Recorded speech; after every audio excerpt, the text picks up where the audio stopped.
Now, this network of rivers is often compared to the blood in a human body, for example.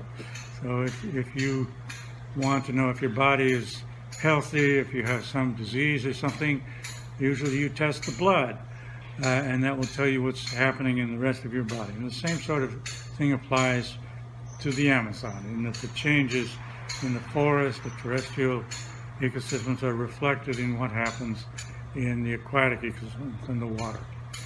And this is all being disrupted by these various drivers. And one of the big ones is dams.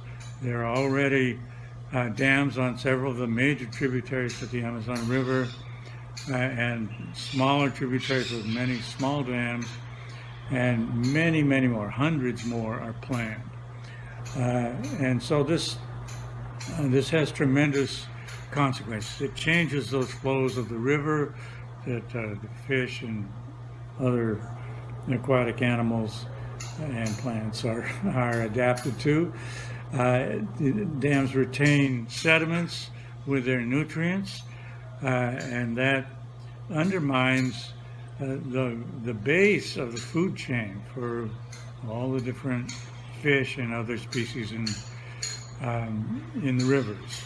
In fact, dams that are planned in Peru and Bolivia have been calculated by studies to have an effect all the way to the Atlantic Ocean, undermining this base of the food chain, which will diminish fish production.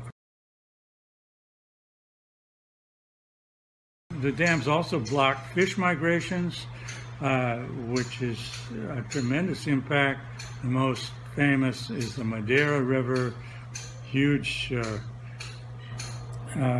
tributary that drains from Peru and Bolivia, and the famous giant catfish are now blocked from migrating. They migrate all the way up into the headwaters and populate the entire lower Amazon. So it's already a major impact. Well, now we have a series of recommendations. I think the most salient is the recommendation for making no more large dams in the Amazon, which we define as more than 10 megawatts. Different from what is now the Brazilian definition of 50 megawatts. It used to be 10 after 2004, then we went up to 30, now 50, a huge loophole for getting around federal environmental licensing. But no more dams. I think it's a very important recommendation to have a clear statement on that, and one of the most important contributions to this chapter.